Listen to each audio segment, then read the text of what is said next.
Hello, and welcome back to I Couldn't Throw It Out, the podcast where we tell the stories behind the treasures I've saved and then try to throw them out.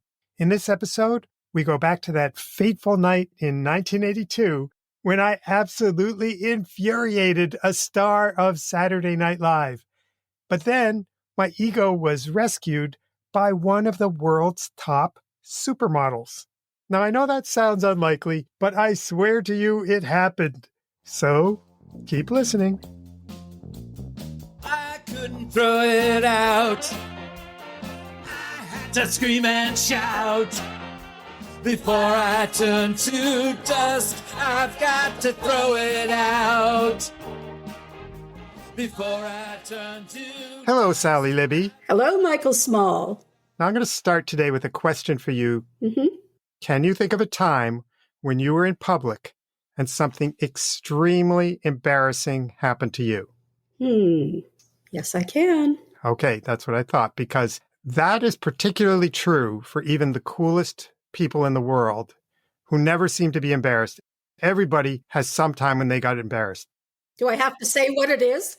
You do not. You can keep that a secret. Yay. All right. But at the time when you were embarrassed, were you being watched by Andy Warhol, Dustin Hoffman, Halston the designer, Terry Garr, Raquel Welch, and Diana Ross? Let me think.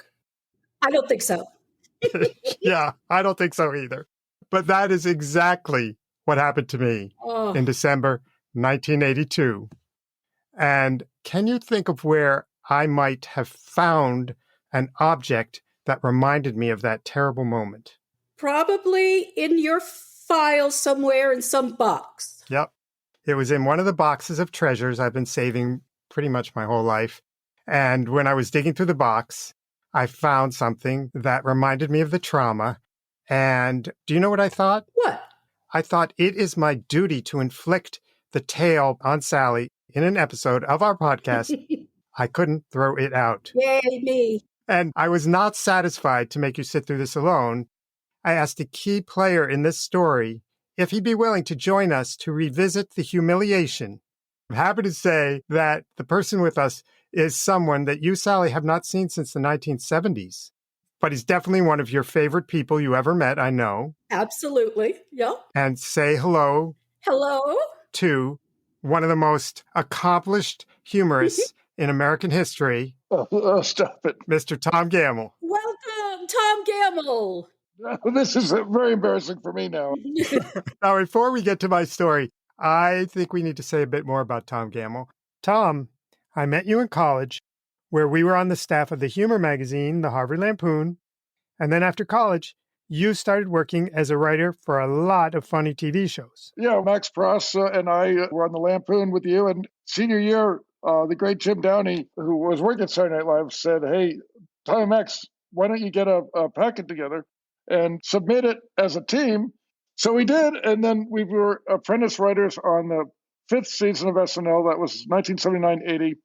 And what was interesting about that time is everybody thought that was going to be the last year of Saturday Night Live. It was going to be over after that. Now, when you hear about people working on Saturday Night Live now, it's always like, am I going to get asked back? Am I going to, it's the pressure. There was really no pressure about like, well, there's no next year to be asked back on.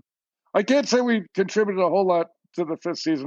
Thanks to Jim Downey, we got some stuff on the air that he helped us write. And also Franken and Davis, the great Senator Al Franken and his writing partner, Tom Davis, we worked a lot with him.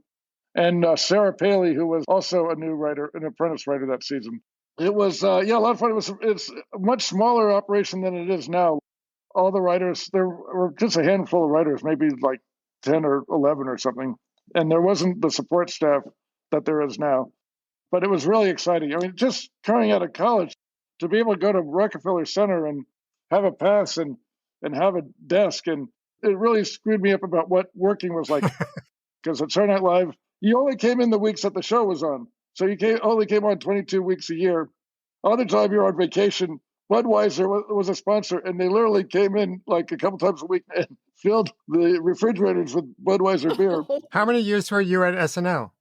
We were just there that 5th season. And then we hopped on to Late Night with David Letterman was starting up about a year later, so we got on that. But it was so funny. After SNL, it felt like we were working a bank because like there was no Budweiser beer in the refrigerator. And You had to come in 50 weeks a year. Having Saturday Night Live as your first writing job sort of gives you a weird idea of what it's like to work someplace. Name some of the other shows you worked for. We left the Letterman show and worked for a show that Lauren Michaels started up called The News Show, a short-lived show on, I think it was Friday nights on NBC. But I got to say, it was one of the most fun working experiences. John Candy was on it a lot, and Dave Thomas was on it, and Valerie Bromfield. And then in terms of writers, Jack Handy was there. Jack Handy is a real person. A lot of people ask that. He just wrote a hilarious book you can get up on his website called Escape from Hawaii. You sent me a copy, which I'm reading next. Really funny. I really recommend it. Yeah, so then after the news show, we were very bitter because Max and I, we didn't have a job and we were sitting on park benches being bitter about all our friends who were successful.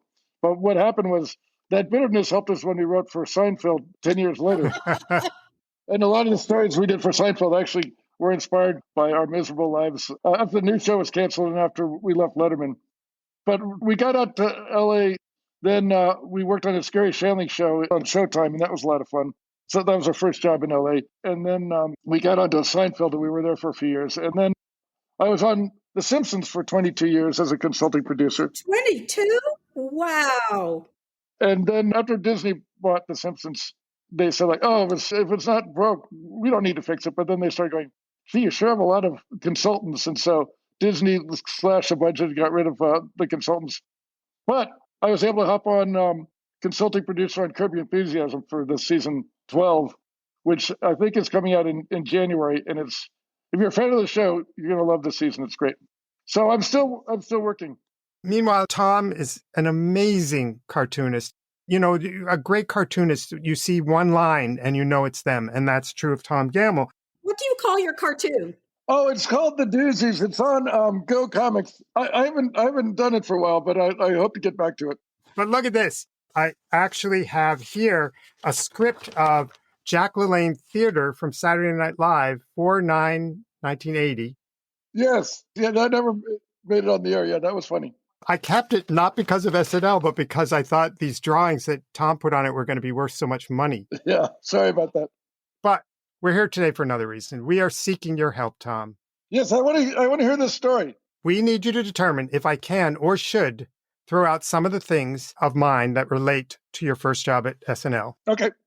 And since I love to procrastinate, I want to just talk a little bit more about what happened when you were at SNL, which is that you and Max were very generous. You would invite your friends. You would give us tickets to the show, and then you would invite us to the after parties. And we'd be there with Dan Aykroyd, Gilda Radner, John Belushi. They would always come over and they would slap Tom on the back and say, "You're a great writer. We love you. You're so funny." Right? It's true. I witnessed it. Well, I actually have a funny story with John Belushi. So the season we were apprentice writers. Dan Aykroyd's brother, Peter Aykroyd, was there too as a writer. And after the very first show of season 5, Peter said, "Hey, Danny and John have opened this thing called the Blues Bar. It's down on Barrow Street. And after the party, they're going to have an after party. Why don't you join us?" So I walked over to Barrow Street to the after party, and apparently I was the first person there. And I knock on the door, and John Belushi answers the door, and I go, "Hi, I'm a friend of Peter Aykroyd's. He said I should come over." And he was like, "Bullshit," and he slammed the door. Then I walked home. It's like I wasn't going to argue with him. And then the next day he shows up at the office at SNL. He says, "Where's my buddy? Where's my buddy?" And he came out, "Oh my God, I had no idea that you really did work here. Oh my gosh." And then after that, whenever John Belushi saw me, he was like, I was his buddy. And actually, John Belushi and Dan had already left the show. This was the 5th season. So didn't they come to the parties? Yeah, they would hang out at the party. So it's like after you graduate from high school, and sometimes if you were the cool guys, you go back and hang out.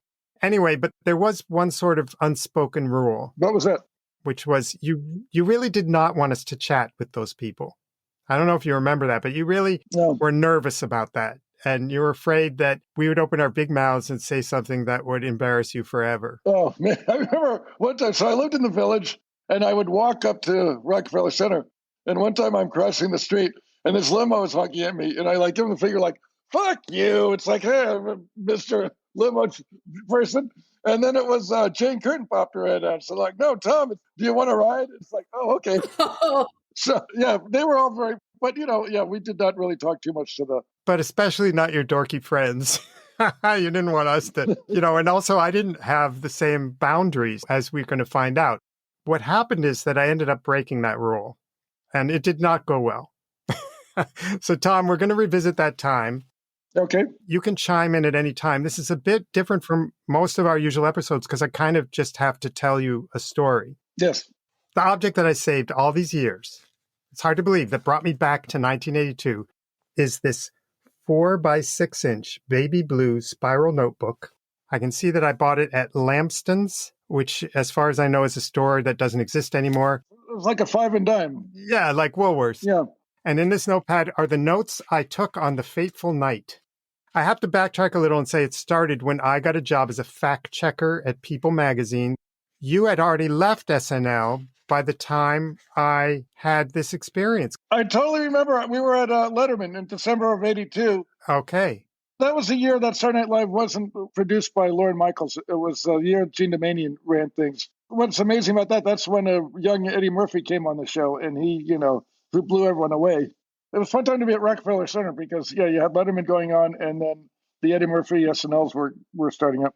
Oh, Letterman was also done at Rockefeller Center? Yeah, we were on the 14th floor, and then the studio was on the 6th floor, I think. So, Sally, I think at the time when I told you I was a fact checker, you were like, they check the facts at People magazine? I think they forgot to fact check my background because I knew a little bit about pop music, but I knew nothing. I mean, nothing about movie and TV celebrities. And I felt that I liked to learn, so I would learn on the job. Uh-huh. But if you remember, in those days, it was a lot different. Like, if you wanted to get caught up, how were you going to... There was no Wikipedia. No. If you're watching a TV series and you missed an episode, it was really hard to see that episode again. You had to wait for reruns. Yeah. And so I did not increase my knowledge of movies and TV very quickly because I think by 1982, I'd already been at People about 2 years. And I still was not well educated. This is another key point for what happened to me because the movies I knew about, Sally, you also know, on Friday nights, Saturday nights in high school, I was such a loser. I was home and I was watching whatever movies were on. And Carol Burnett. Yep. And there was one movie that I saw that would be on at like 11 o'clock at night that I loved, which was the funniest movie of all time. I would scan the schedule every week to see it possibly be on again because there's no other way to see it. Sally, do you remember the name of it? Eli Wallach and Ann Jackson? Tiger Lily or something? The Tiger Makes Out. Oh, yeah. Oh, yes. It was so obscure, but it was the funniest movie. I highly recommend anybody. I looked it up. You can get the DVD for $26 on Amazon. Well, who has a DVD player? Well, you can't stream it. No one's streaming it. Oh, wow. Okay. I don't know. There's no other way to do it. Wow. You have to get a DVD player, I guess. Maybe it'll come on streaming at some point, but it's not on Amazon. Wait, so did they play like parents of a teenager or something? No, it was that she was a suburban housewife who has gone into the city and she's very pretentious and she's going to get her baccalaureate degree. And he is a very pretentious, disgruntled mailman. And he decides to take out his animal lust on society by kidnapping a beautiful woman. And by mistake, he kidnaps her. And then they are so pretentious, the two of them, they're this match for each other. So anyway, it was a fantastic movie. No one but me had heard of this movie. They knew movies like Midnight Cowboy, The Way We Were. I hadn't seen any of that. This knowledge one day did prove useful to me, and you'll find out how that happened. So it was my second year as a fact checker. A bunch of fact checkers work in this big room with no windows and fluorescent lights. And this editor walks in and he goes, look, we got this invitation to the opening of a new movie. It's got Dustin Hoffman, but it sounds like a total stinker. He plays an actor who dresses as a girl to get work. We've invited to a private screening. We really need someone to show up, get some quotes, just, make nice. And if it's any good, maybe we'll do a little one-page story. But please, would one of you just do me a favor and go to this party? That was not such a hot offer. So everybody's like, I got to go to Studio 54 for a disco party, I'm going to Danceteria to see Life in a Blender, but I wasn't busy. So I was like, yeah, okay. The editor's really happy with me, and he hands me the tickets. He says, oh, thank you. You're doing such a favor. I mean, even the name of this movie is stupid. It's called Tootsie. So on the tickets, it says it's a black tie event, which is great because I still had the tuxedo. Tom has one too, the tuxedos we bought in college at Keezer's thrift store. Keezer's, yeah. Mine was $6. Yeah. I got that $6 tux, and I went out and bought this blue pad at Lambston's. I bought my tuxedo for $6, but I didn't have money for dry cleaning. Ew. Whenever I got a spot on it, I would just take a black magic marker and color it over. Oh, that's fabulous. By the time college was done, the pants could stand up by themselves. Ew. I'm curious, why did you need them in college? What did you use them for? Oh, for the Lampoon, there would be black tie events, so you needed a tuxedo. But, I mean, it wasn't fancy black tie. It was $6 black tie. I remember Norman Lear, a party. Yeah. Were you there for that? I invited Sally to that party for Norman Lear because I knew she loved him. I was dancing barefoot with glass on the floor. I remember that. Oh, boy. That was a fun night. That was just one of those things where, hey, Norman Lear's in town. Let's bring him to the Lampoon. And it ended up turning into this huge thing. It was so fun. It's great. Anyway, this was a little different kind of event. It turned out I get to the screening, and it's not one of those big screenings. It's intimate. I could see Dustin Hoffman's with his family and the other stars. Lights go out. And I realized I've never interviewed anybody. It's certainly not at a party. And I'm going to be a party where I have to ask all these questions about the movie. So I take out this blue notebook, and I'm trying to write questions as I'm watching the movie. Do either of you remember Tootsie? Oh, yeah. It wasn't one of my favorite movies, but I remember it was huge. They just tried to do a Broadway show about it, too, right? Maybe it didn't age well, the premise or whatever, so they had to, update it. Well, when you think about it, that's a good point. Cindy and I watched it last night, and it was fantastic. The script is amazing. There's not one extra word. It's so funny, entertaining. And we were completely wrapped up in it. But when you think about it from today's perspective, the idea that a man has to dress as a woman to teach women how to be assertive is dated today. Very dated. It also had soap operas on live and stuff. It was hilarious in the movie, but now they don't have live events like that anymore. So they had to switch it in the play, I think. Oh. It wasn't a soap opera. Yeah, that was 2019, I think, that they did the musical. Also, the haircuts are very outdated, but that's beside the point. The thing is, I knew how to analyze a work of art. Do either of you remember what I majored in at college? French literature.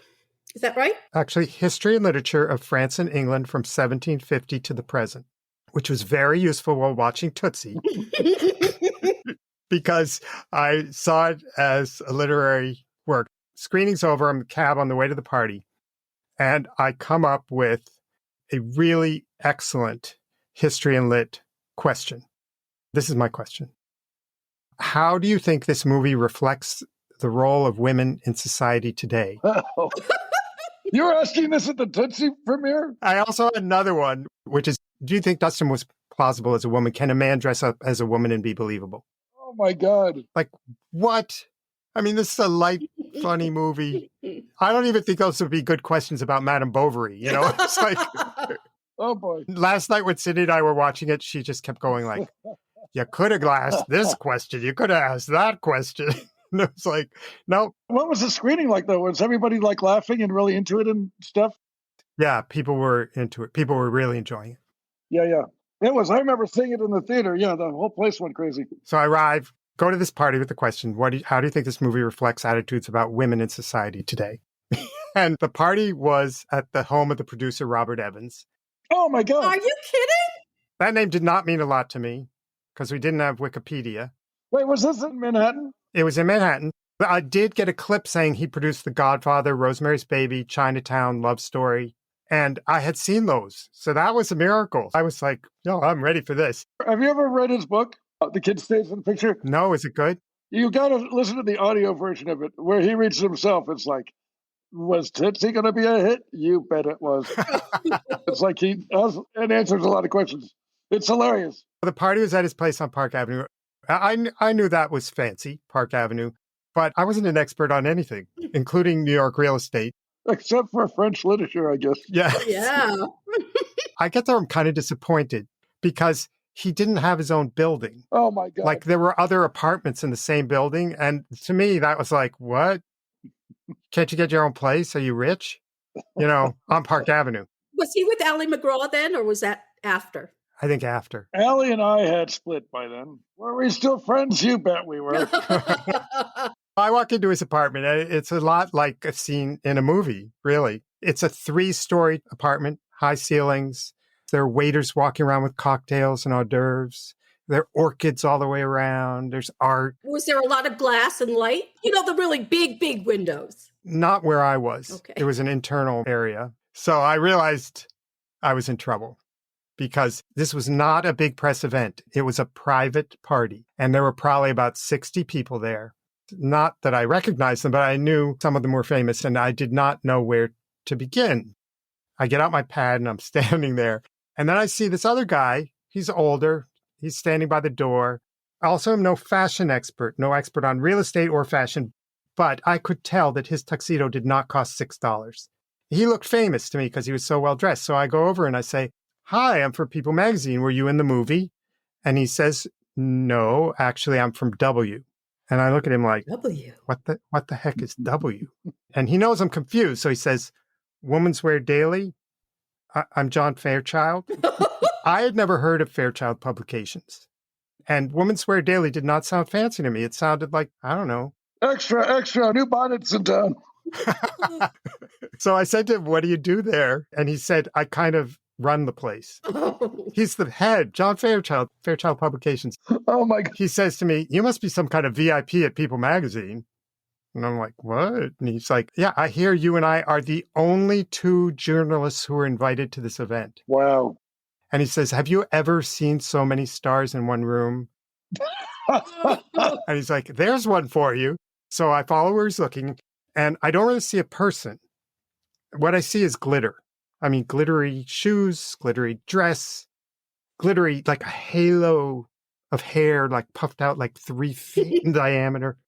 John Fairchild is like nudging me. So I open my pad. He's like pushing me over.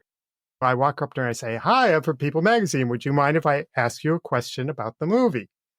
And then I hear like the breathiest voice in human history. And she says, "Oh, you don't want to talk to me, do you? Look at all these famous people. I'm sure they'd have a lot of things to say. You should talk to them." And that's when a miracle happens because I actually recognize her. It's Diana Ross. Wait a minute. It's Diana Ross. Oh, my gosh. I say, "Well, I'd like to hear what you have to say." And she says, "Oh, you're so sweet. You're the sweetest little thing." Oh. Then she starts to walk away. But I cannot let her walk away. So I follow her and I ask her, you know what I'm going to say? I asked her the better question. "Were you convinced by Dustin Hoffman's portrayal of a woman in this movie?" I did not remember that she answered me. I've told this story before and I thought no answer. But in this little blue book, I found, there it is. Diana Ross must have looked at me quite seriously and said, "I don't think you were supposed to be convinced. I just enjoyed the movie." Good answer. Yeah. It was a really good answer. And then she gave me a big smile, a little pat, and she glittered off into the crowd. I should have known at that point. I should have gone in the corner, paused, and written some new questions. But there was more glitter in that room, and I pivot around, and right in front of me is this amazingly beautiful, amazingly tall blonde.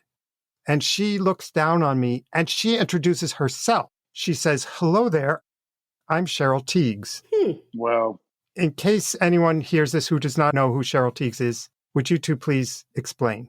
Oh, she was like the most famous model back then. The top model in her time. I think it was through the 70s, maybe part of the 80s. Everybody knew her. Yeah. Because she was on the cover of Sports Illustrated swimsuit issues. Unfortunately, I am not a sporting man. I'm a fact checker. So I wasn't familiar with that. So I needed to get things right. This explains why my first question to her was, "Could you spell your name for me?" Oh, my God. Uh-oh. And guess what? She spelled it Tiegs. Wow. Wow. She was not put off by my stupid question about role of women in society. She chatted with me. Looking in my little notebook, I see she told me that Dustin Hoffman was her favorite actor and that Midnight Cowboy was her favorite movie, and she'd seen it 10 times. That was Cheryl Tiegs. Nicest person, really. I felt a lot better and I was on a roll. And then another miracle happens. Because across the room, there's someone else I recognize, someone I know. When I was little every year, we'd watch a movie biography of Hans Christian Andersen. It was a musical, too. Did you guys ever watch that? Yes. No. It was the best. You know, we loved Hans Christian Andersen's The Emperor's New Clothes, The Ugly Duckling. We used to read those. And then in this movie, Hans Christian Andersen is a guy who sings and dances, and he's the nicest person on earth. The guy who played him, who sang, do you remember the song, Sally? Thumbelina, Thumbelina. Thumbelina, dance. Thumbelina, sing. Makes no difference if you're very small. Yeah. If your heart is full of your 10 feet tall. There you go. That's from that movie. Oh, wow. And across the room is the guy who played him, Danny Kaye. Oh, my God. So I run to him. I'm standing there worshiping him as I stand beside him. He looks up and he goes, "Who are you?" Ooh.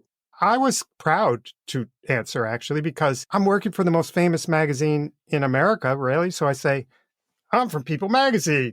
Would you mind if I ask you for a quote?" And he says, "People Magazine?" And I'm like, "Yes." And he says, "People Magazine."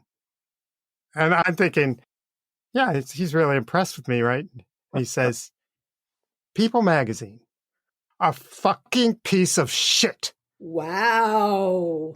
Wow. And he turns away. And I'm thinking, Can you spell your name, please? Now, did you go back? They'd written something bad about Danny Kaye earlier or something? I don't know. Because People Magazine doesn't ever write anything bad about anyone. No, they sometimes did. Mm. I never knew why he responded to me that way, but I knew that it was time for me to turn away. Wow, what a party. This is amazing. I was shattered, but I had this job to do. It was my chance to maybe become a reporter. So I decided to keep going. And there's a buffet table across the room. It's got the most delicious food all over it. It was amazing catering. And I look at the people around the table. And so I see there's Andy Warhol. And I know this from my notes. Dustin Hoffman, the designer Halston, Raquel Welch, Robin Williams, Robert De Niro, My God. Shelley Hack and Jacqueline Smith, who were the stars of Charlie's Angels, Mm-hmm. Gina Davis, and many other famous people. That's a smattering of them, okay? And a lot of, I then learned famous directors, Sidney Pollack was there, and Martin Bregman, and other people like that. Had they all been at the screening? Yes. Well, actually, there's an exception. Robert De Niro apologized, and Raquel Welch apologized because they couldn't be at the screening. She was starring in Woman of the Year, I think, on Broadway. Oh, yeah. Does that sound right? And he was at the wrap party for Once Upon a Time in America. Oh, wow. And he had his head shaved and dyed his hair white for that part. But everyone must have been in a good mood because it's like after a screening like that, it's like, oh, my God, you got a hit. It's like, it's so much fun to go to a party when the movie's good. Yeah. People seemed to be having fun until I approached them. I recognized two of those people, Andy Warhol because of the soup can, and Dustin Hoffman because I had seen a few of his movies, including the screening of the movie he was just in. So I go towards them. But then I'm distracted by something even better because there's another person I recognize. I didn't think I'd recognize anybody. Now we're on to number 3. And it's someone I first saw when I was with Tom at a Saturday Night Live party. It's Bill Murray.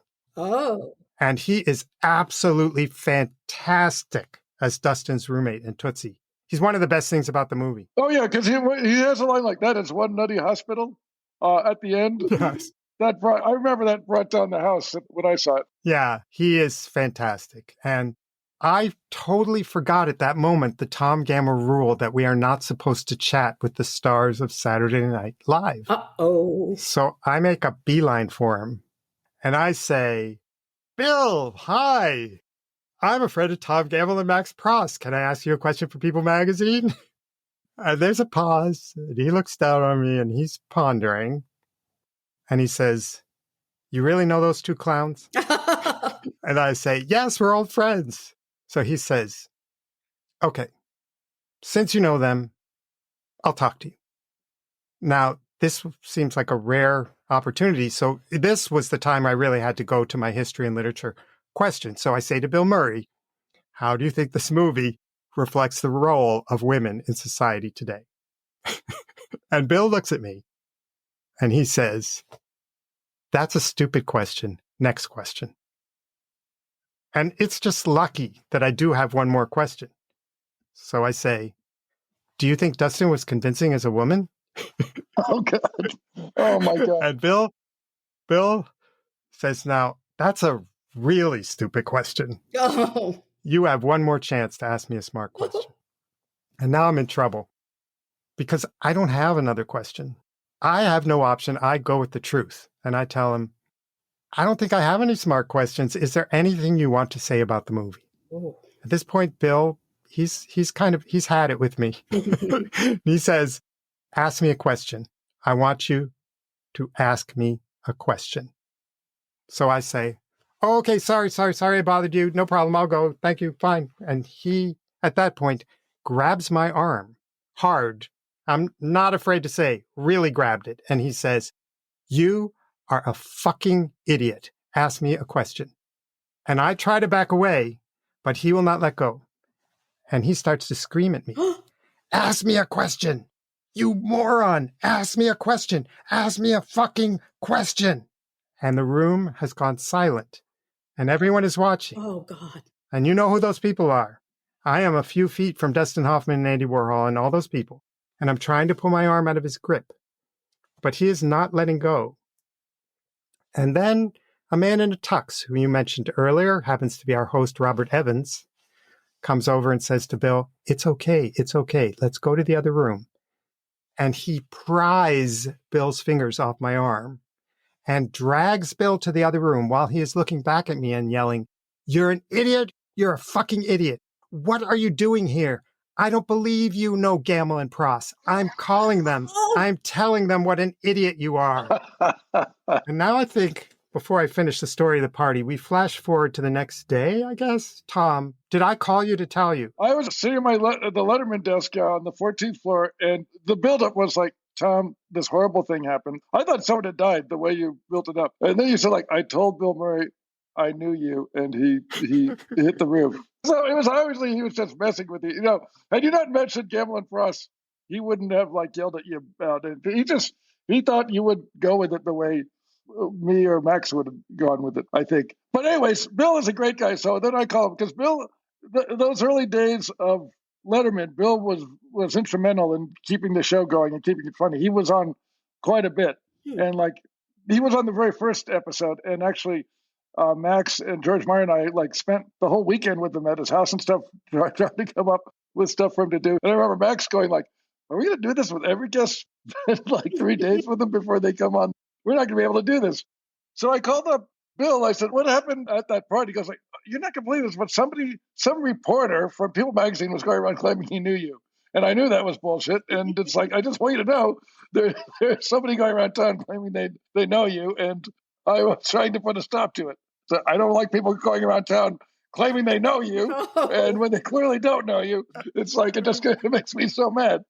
And so he was just messing with you. Oh, my God. It's like, how dare he? How dare he claim he knows Gammill and Frost? Yeah, you are the linchpin of this entire trauma. Well, you clarified, I guess. Do you believe? I find that hard to believe. He really was annoyed with me, and I was very annoying. But he was the first guest on Late Night, February 2nd, 1982. He's yelling at Dave. It's like, I know what you're trying to do. You know, you're trying to control me with your mind, and you're not going to get me. Or Wizard's not going to fall for it too, because the other guest, it was Bill Murray and Don Herbert. It was Mr. Wizard. It's like, I've got Wizard in my pocket. He basically does the first episode of Letterman routine on you. I got to say, there's a lot of Bill Murray bashing around. Bill is the funniest. He's the nicest guy. He really saved us. Max and I, after we left Letterman, and then we were on the new show, and that didn't last too long. Lorne Michaels said, "Hey, you want to do this Bugs Bunny special?" It was for CBS. This must have been 1983. And it was called like Bugs Bunny's All-Star Review, and we couldn't get any stars. We got Eve Arden, who I thought was a star. We got Danny Thomas, who I was really excited to meet. But then we called Bill, and Bill agreed to do it. He said, "Sure, I'll help you guys out." And then because we got Bill, then we got David Bowie, and we got Kirk Douglas, and it ended up being an all-star review. And it was all thanks to Bill Murray helping us out. Wow. Yeah, it was great. Then a few years later, when Ghostbusters 2 came out, it was very funny. Sandy and Mira, my wife and Max's wife, went to see Ghostbusters 2, and they came out and they said, "Oh, you guys were mentioned in the movie." There's a scene where Dan and Bill are looking at the baby going, "It's now time to do the Gammill and Pross infant acuity test." And that must have been Bill who said, "Oh, let's put someone's name in it. Let's put in Gammill and Pross." They put your name in Ghostbusters too? Yeah, and that was all Bill. That was a shout out from Bill. Wow, I'm going to grab his arm and I'm going to say to him, "You don't really know them." It was so fun to work with him that year at SNL. At that point, Danny and John had left, so it was him, and it was like Franklin Davis and Harry Sheard and Garrett. But he was really fun to be around. But yeah, he could yell sometimes. I remember one time we were blocking a sketch that wasn't going well, and he came over and he started yelling at me and Max, and I said, I can walk away, and Max will still be here to get yelled at. And so I did, and I realized it's really good to have a writing partner. But he's great. So he's not usually irascible, would you say? He was messing with Mike the way he messed with Letterman in that very first episode of the Letterman show. It was that same kind of thing. What if Michael had gotten cheeky and said, "Okay, what's your shoe size?" or something like that? How do you think Bill would have responded? I think as soon as he mentioned Gammill and Pross, the interview went south. He said, "I'm going to mess with this guy." Yeah. Although that French literature question certainly didn't help you. I was afraid to even invite you on this episode because I thought you wouldn't want me to be telling this story because I broke the rule.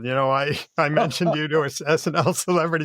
It's really a relief to me to know that you're not holding that against me or don't seem to be. Come on. That was just Bill messing with you. The story didn't end there, I have to say. There's a little coda to this, which is much happier. Because even though Bill Murray yelled at me, I had to do my job. First, I remember I walked over to the buffet table and I got a cookie and I ate the cookie. Chomp, chomp, chomp. And everyone's just sort of watching me eating the cookie. And then who's next to me is Dustin Hoffman. And a detail came back to me that was very crucial because I remembered when the credits came on for the movie, I saw that one of the scriptwriters was Larry Gelbart, who didn't he write MASH? Yeah, he wrote a lot of great stuff. Yeah, he's amazing. And the other one was a guy named Murray Schiskal. Do either of you know who he is? No. Oh, I don't know. Well, he wrote the movie, The Tiger Makes Out. No! My favorite movie of all time. Oh, my God. That no one in the world knew about. Oh! And guess who had a cameo in that movie? Dustin Hoffman? Dustin Hoffman. Oh, my God. Oh, that's so cool. So I went over to Dustin Hoffman, who was there with his wife, his stepdaughter, his daughter, his brother, his nephew. And I said, "I just want to tell you, The Tiger Makes Out is the best movie ever. And you were in it." And he said, "It was my first movie role ever. Nobody ever knows that." Wow. Whoa. And Dustin Hoffman was incredibly nice and talked to me. And he gave me quotes which are appearing in this story, which of course I saved. The article right here is with pictures with Dustin. And he said to me, "Any part alters you. I find that women, like the woman I played in the movie, are very attractive now. Anytime I see a woman like that, I immediately want to bed her down." He played around with me. It was funny and nice. And I had this breakthrough because of The Tiger Makes Out, the most obscure comedy movie ever. Synchronicity. It was supposed to happen. So I turned it around. I got quotes. This is full of quotes from all those people because that kind of broke the ice or they felt bad for me. But there's one more little coda, which is the next day. I hadn't finished filing the story yet, but I had another event that was also potentially humiliating, which is that I had not gone on a lot of dates at that time. And I had a real classic date with somebody. I don't know if it was a fix-up. I'm not sure I remember who it was with. But I decided to impress this woman by using my People magazine juice to get tickets to a hot Broadway play because they would give us tickets to anything. So we're waiting in line to go pick up the tickets. And, it's typical New York crowd waiting for tickets. And there's a woman in front of us. She's very tall, blonde.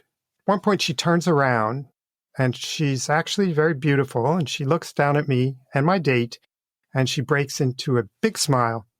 And she says, "Michael, how great to see you again. I guess we're on the same circuit." This really happened because that woman was Cheryl Tiegs. No. Whoa. Tiegs. Oh, that's awesome. I thought, okay, I think I can do this job. These were pretty special experiences. Tootsie was the second most popular movie of that year after E.T. Oh, yeah. And it's in many people's top comedies of all time. So did you ever see Dustin Hoffman or any of those people again, or Robert Evans? Or After that, I would go to parties all the time. It became my thing. I sometimes would go to 3 or 4 parties a night. You never mentioned Gammill and Frost again. Oh, no. The person I saw all the time and that I really interviewed a lot was Andy Warhol. Wow. Sometimes he talked, but he didn't say anything, and that was on purpose. He was the one person I saw that, and I continue to see. But now we have to decide, are we going to throw out this stuff? What I have here is a copy of the original article. No, you can't throw that out. And then I have my version of the story and their version. The final version was not all that similar to my version, although, all the reporting was for me, all the quotes were for me. Did that French literature question, did that make it into the story? Oh, God, no. I want to read you, let's see. Okay, here's 2 headlines. I wrote one of them, and one of them is the final headline. Which is which? We've done this before, Sally. Okay. Headline number 1. A star-studded audience has nothing but praise for Tootsie's good guy. Oh, God. That's headline number 1. That was yours. I don't think. The second one is Dustin Hoffman's Tootsie role gives Toot New York an excuse to get dolled up. That's yours. That's yours. That's yours. No, that's theirs. You're kidding. Mine was Tootsie's good guy. Oh, Michael. So I have their copies and my copies. And then I have the memo book, which has the scribbled notes, and you open it up and it says, Dustin's wife, 6-month preggers, due in March. Oh, you got to keep that. Yeah. What did you write for Bill Murray? I wrote nothing for Bill Murray. What about for Danny Kaye? I wrote nothing for Danny Kaye. Did you ever see Danny Kaye after that? I avoided him. But the article ends with the quote, anytime I see a woman like that, I immediately want her. They changed it from want to bed her to want her. Wait a minute. Are they allowed to do that if he didn't say those words? Well, I think all these years later, I'm not taking him to court. No. If we've learned anything from this podcast, it's People Magazine is a bunch of fucking shit, or whatever Danny Kaye said. Actually, Danny Kaye was not right, because People Magazine was a great place to work. You can tell from this story that I had amazing experiences there that I will never forget. Yeah. And I'm so grateful to my editors and my friends there. And I owe a lot to that magazine. So I think on that note, we can wrap things up. Sally, we are just going to remind everyone that they can hear our podcast on any podcast service. And they can also hear it at our website, throwitoutpodcast.com. And Sally, our Instagram is at throwitoutpod, right? Yeah. So they can follow us on Instagram at throwitoutpod. They can hear our Rockin' theme song, which has a new version coming up right after we're done talking, with many thanks to Don Ralph, Boots Camp, and Jen Ayers for actually changing it a little for our second season. Tom? I have nothing to promote. I'll come back when I have something to promote. No, we want to tell everyone that your amazing Doozies comic strip, they can basically put in Tom Gammill and Doozies into Google and it'll take them to it. Yeah, or the Learn to Draw videos on YouTube. Oh, right. Yeah. There's a very funny series of learning to draw videos on YouTube. That we did about 15 years ago. Oh, cool. So go to YouTube, type in Tom Gammill, Learn to Draw. Thank you for joining us, Tom. It's been so... Oh, Sally, it's great to see you. This was really fun. Yeah, let's do it again sometime. Totally. Yeah, we'll throw out all these letters you sent me, or we won't. Okay. Thank you again for joining us on this episode of I Couldn't Throw It Out. Bye, Tom. Bye, Sal. Bye, Mike. Bye, Tom. Bye. Look up that stairway to my big attic. Am I a hoarder or am I a fanatic? Decades of stories, memories stacked. There is a redolence of some irrelevant facts. Oh, I couldn't throw it out. I had to scream and shout. It all seems so unjust, but still I know I must. Before I turn to dust, I've got to throw it out. Before I turn to dust, I've got to throw it out. But I couldn't throw it out. Oh, I couldn't throw it out. I'll sort through my possessions in these painful sessions. I guess this is what it's about. The poems, cards, and papers, the moldy, musty vapors. I just gotta sort it out. Oh, I couldn't throw it out. I couldn't throw it out. Oh, I couldn't throw it out. I couldn't throw it out.